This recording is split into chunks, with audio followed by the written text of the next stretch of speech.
ശതമാനമുള്ള polling percentage എത്രയാണെന്നാണ് നമുക്കറിയുക. M സ്വരാജിന്റെ പ്രതികരണം.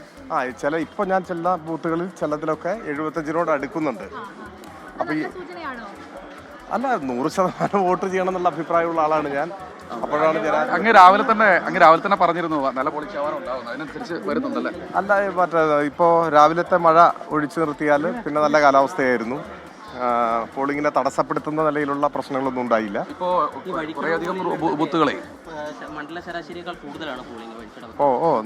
നന്നായി പോളിംഗ് വരട്ടെ എന്നുള്ളതാണ്. എല്ലാം 100% വരട്ടെ എന്നല്ലേ നമ്മുടെ ആഗ്രഹം. അല്ല അതൊന്നും കുഴപ്പമില്ല. അത് ഓരോ തെരഞ്ഞെടുപ്പിലും പ്രത്യേകമായ സാഹചര്യങ്ങളെ വിലയിരുത്തിയിട്ടാണ് വോട്ടർമാർ വിധി എഴുതുക.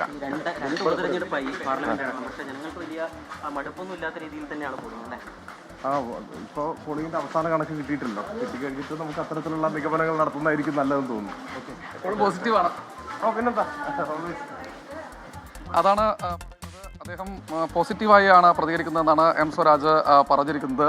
അദ്ദേഹം ഇപ്പോൾ ഈ ചുങ്കത്തറ മർത്തോമ സ്കൂളിലെ ബൂത്തിലേക്ക് പ്രവേശിച്ചിരിക്കുകയാണ്. ഇവിടെ ഏതാണ്ട് 5ഓളം ബൂത്തുകളുണ്ട്. ഇവിടെ അവിടെയെല്ലാം ആരുമില്ല. ഇത്തരത്തിൽ ബൂത്തുകളിൽ ഇപ്പോൾ വോട്ട് ചെയ്യാനായി ആരുമില്ല.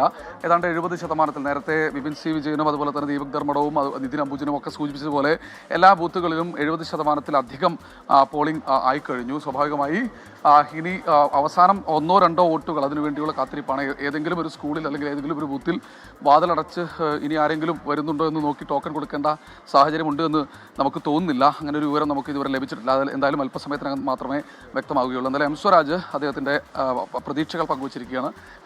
ഈ പോളിംഗ് ശതമാനം ഉയരുന്നത് ഒരു തരത്തിലും ബുദ്ധിമുട്ടില്ല. വഴിക്കടവിൽ അങ്ങനെ പോളിംഗ് ശതമാനം ഉയർന്നിട്ടുണ്ടെങ്കിൽ അത് നല്ലതാണ്. അത് UDF ശക്തി കേന്ദ്രമാണെങ്കിൽ കൂടി അത് നല്ലതാണ് എന്നാണ് എം സ്വരാജ് പറഞ്ഞിരിക്കുന്നത്. അദ്ദേഹം ഇപ്പോൾ ബൂത്തുകൾ കേന്ദ്രീകരിച്ചുകൊണ്ട് ആളുകളെ കണ്ടുകൊണ്ടിരിക്കുകയാണ്. അവസാന മിനിറ്റുകളിൽ എന്താണ് സ്ഥാനാർത്ഥികൾ ചെയ്യുന്നത് എന്നുള്ളതാണ്. ഇപ്പോൾ എം സ്വരാജ് ചില ബൂത്തുകളിലേക്ക് എത്തിയിരിക്കുന്നു. അദ്ദേഹം തികഞ്ഞ വിജയപ്രതീക്ഷയാണ് പ്രകടിപ്പിച്ചത്. ഇനി പോകുന്നത് മിഥില ബാലനിലേക്കാണ്. മിഥില ചുങ്കത്തറയിലാണുള്ളത് എന്ന് കരുതുന്നു.